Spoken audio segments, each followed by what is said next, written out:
Қазақ десе алаш, алаш десе қазақ есімізге түседі. Бірақ екеуінің мағынасы екі түрлі. Қазақ жау жүрек, дербес дегенді білдірсе, алаш бауырлас туыс немесе қандас деген сөз екен. Яғни қазақ руларын бір сөзбен алаш деп атайды. Тағы бір деректерге сенсек, алты алаш деген түркі елдерге қатысты айтылған. Әзірбайжан, түркмен, тәжік, өзбек, қырғыз және қазақ. Тағы бір деректерде алты алаш ол қазақ, оның ішінде ноғай мен қарақалпақ бар. Татар мен башқұрт, түркмен, өзбек және құмық пен қырғыз.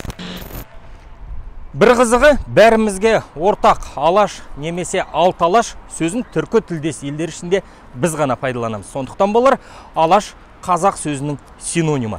Армысыздар, кеш жарық, ешкі сарыға қайын. Бұл алаш ұлттық патриоттық партиясының тапсырысымен не дейді арнасы дайындаған арнайы репортаж. Мен Думан Мұхаммед-Кәрім. Арғы атамыз Алаша хан және одан тарайтын 6 көк бөрі ұлдары туралы айтпай қояйын.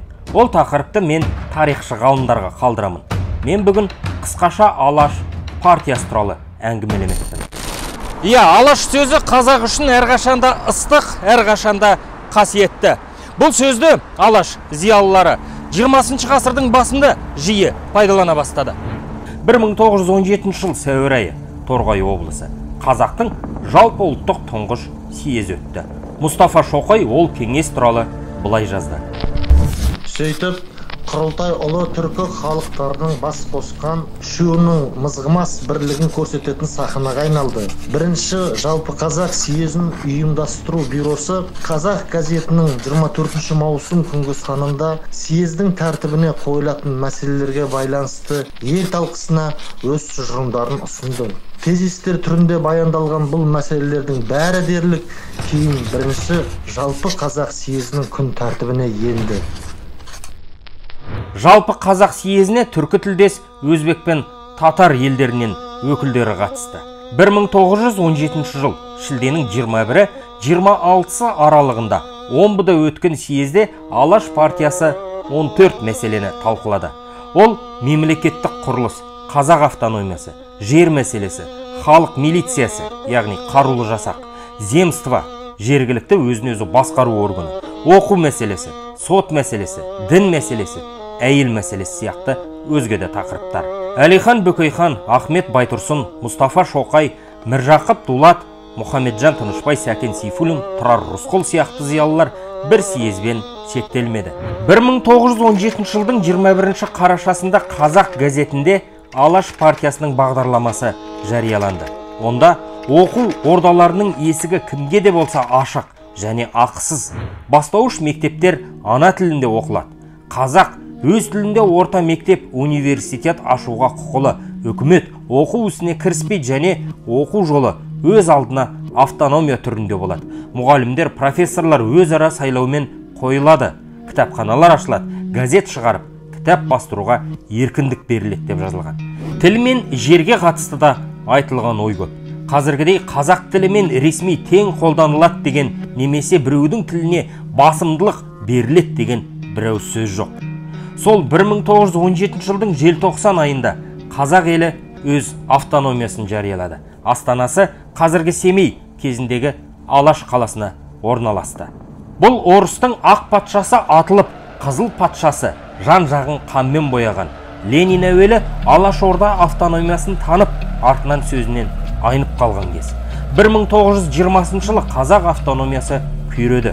Ал 1930 жылдары кеңеске қарсы шыққан зиялыларымыз шетінен атылды. Атылмағандары қамауға алынды. Сөйтіп қазақта көк бөрілер дәуірі өтіп, құлдық сана заманы орнады.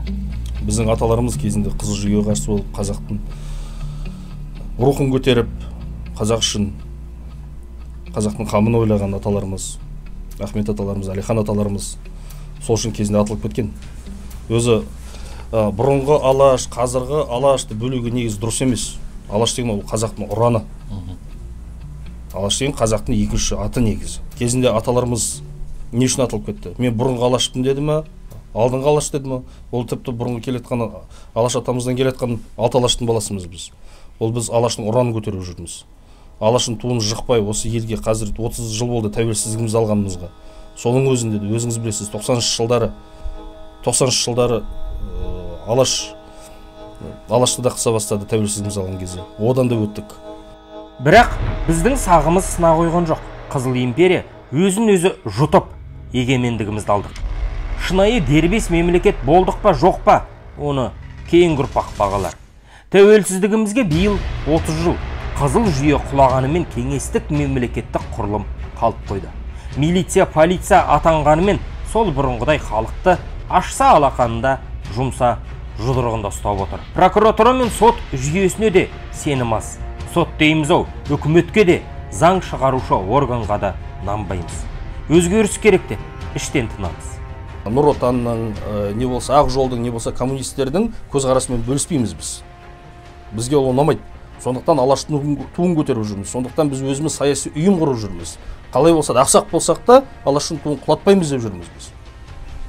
Сондықтан мен айтқым келетіні, қаншама біздің елдің азаматтары осы қазіргі жүйеге, қалыптасып қалған жүйені өзгертемін десе, онда біз өзіміз сияқты азаматтар бізге қол ұстасып қасымызда тұрып, осы бірге осы жолға тұрайық.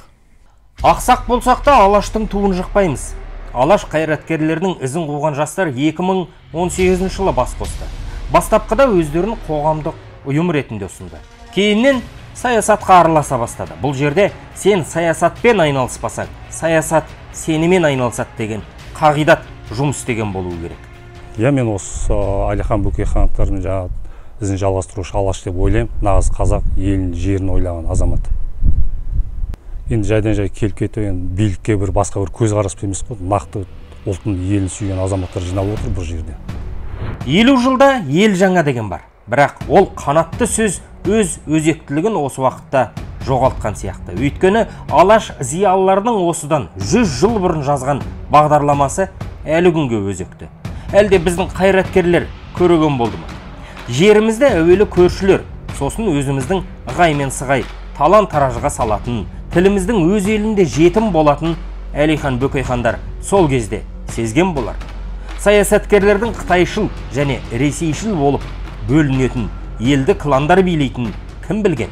Бай мемлекетпіз ғой, қарап отырсаң, біреудің несіне қарап отырған жоқпыз. Көзқарасына, несіне, қабағына өзіміз алып кете аламыз. Себебі бізде бәрі бар. Суда бар, теңізде бар, мұнайымыз бар, газымыз бар. Жібек жолы бізден өтіп жатыр. Біздің қазақтың жігіттері талай кетіп жатыр, көріп отыр ғой шетелде. Анда жұмыс істейді, мында жұмыс істейді дейді, Силиконовый долина істейді дейді, Фейсбукты істейді дейді, мықты бізден шыққан жігіттер көрсетіп жатыр ғой қазақтың потенциалдарын. Қаншама өзіміздің арамызда жүргендері бар. Оны ешкім байқамайды да, көтермелемейді де бізде. Айта берсең көп қой, қазіргі соңғы кезде көбейіп кетті ғой, әрбір, оны деген не, тек қана бір живой, бір соңғы пример, мына соңғы олимпиададағы спорттың маңындағы әңгіменің өзі жетпей ма болды. 90 елден 83-ші орынға тұр дейді, содан кейін тек спорт саласының өзі жетіп атқан жоқ па, соны параллельні келтір, денсаулық саласын, білім саласын, көзі ашық адамға көкірек, тек қана соны айт, басқа қазбалап, анау жек қойды, мынау бірдеме істе деп керек емес. Болды ғой, көзі ашық адамға түсінікті ғой. Соңғы олимпиаданың жетістіктерінен айтып, бір нәрсені түсінуге, көп нәрсені түсінуге болады. Алаштың ең басты мақсаты осы күнде ұлттық рухты ояту. Бір-екі топтың шулап көшеге шыққаны, нәтиже бермегенін бәр сарапшы айтып жүр. Билік шынайы еститін үкіметке айналу үшін ортақ идея, бір мақсат қажет. Партияға қазір 1000 адамымызды жинап, екіншіден соны тапсырып, біздің ұйымдастыру комитетін, партияның Алаштың ұйымдастыру комитетін тапсырып, соны тіркеп, содан кейін 20 мыңға шығып, сосын бәрін жинап, келесі сайлауға өтіп, осы заң жазатын жерге барып, басымызда тұғу керекпіз. Сол жерге ішке кіріп, соның бәрін дұрыстаймыз, соның бәрін істейміз. Біз неге өту керекпіз? Біріншіден біз саяси ойынмен айналысып жүрген жоқпыз. Біз Назарбаев, Тоқаев, тағы біреулерді келіп, мысалы, солар отырғандарды қазір астына кірін іздеп отқан жоқпыз, тырнақ астына кір іздеп отырған жоқпыз. Соны айтайық. Екіншіден біз аталарымыздан келетқан қасиет Алаштың туын көтеріп жүрміз. Алаш міндетті түрде парламенттің ішінде тіркелген партия болып, парламенттің төрінде отыру керек. Билік осы күнде бір ғана принциппен жұмыс істейді. Ол биліктің сөзін сөйлегендер патриот, сын айтқандар сатқын. Осы ой қоғам санасына құйылып жатыр. Ақпарат құралдарының күні-түні қақсайтыны да осы. Ал Алаш болса, қазақ елі ата заңда көрсетілген шынайы, демократиялы мемлекет болуы керек деп есептейді. Ол дербес сот жүйесі, коррупционерлерді емес, халықты қорғайтын күштік құрылымдар, олигархтардың емес, халықтың қамын ойлайтын парламент. Енді айта берсек көп, мысалға айтсақ, өзіңіз айтып отырсыз, тіл мәселесі ол бірінші. Бүкіл құжаттар ала, кез келген құжат орыс тілінде жүріледі. Негізі бірінші тіл қазақ, өз ана тіліміз, қазақ тілде болу, кейін орыс тілінде жарайды. А бұл жерде керісінше. Бірінші орыс тілінде, қазақ тілінде ешбір нұсқасы жоқ, бар азын-аулақ жерлерде. Екінші жер мәселесі. Жер мәселесі енді ұстаған қолында, әркімнің аузында жүр ғой енді. Оны 20 гектарлап алып алған, қарапайым халық өзінің жерлерінде ала алмайды, мысалға айтсақ. Шалдар кетпей өзгермейді ау деймін осы. Шалдар отырып алған, бермей отыр ғой. Жастарды да істеткізбей отыр. Жастарды да сол бұрынғы жүйеге үйретіп отыр ғой. Ал қашан кетеді осы шалдар? Өзгеріс қашан болады? Бір 5 жылда болып қалады шығар деп үміттеміз енді. Тек қана жігерлі жастарды ортаға тартып, шаршаған үлкен адамдарды кейін қарай шегіндіріп, оларға ақыл айтып көлеңкеде отырыңдар дегендей бір мақсатта жұмыстар жүргізетіндей болар еді. Коррупция демекші. Алаш партиясының ұстанымы елді жемқорлардан тазарту, халықтың да, биліктің де көзін ашу. Ең жақсы осы біз алысқа бармай қойық, Американы алмай қойық. Ең жақсысы міне Грузия деген мемлекет бар.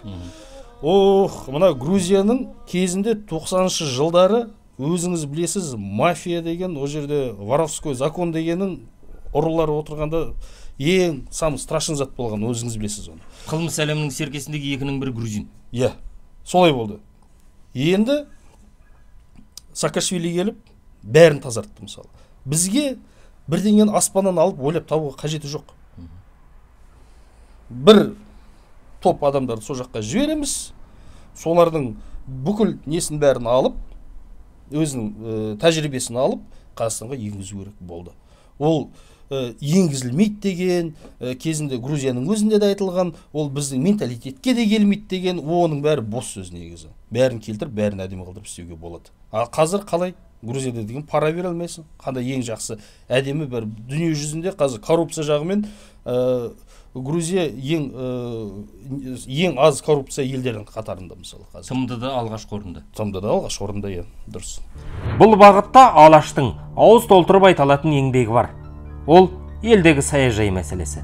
Ауадан ақша жасап жүрген шенділер мафиясы туралы Алаш партиясының тапсырысымен біз, яки не дейді арнасы, 1 сағаттық репортаж дайындағанбыз. Алматы облысының әкімі Амандық Баталовтың ауласындағы бассыздық туралы репортажда мына сілтемеден көрсеңіздер болады. Айтпақшы, партия төрағасы Әділет Қабдолламен өткен сұхбаттың толық нұсқасын осы Алаш партиясы арнасына жүктейміз. Жіберіп алмас үшін арнаға жазылып, мына қоңырауды басып қойыңыздар.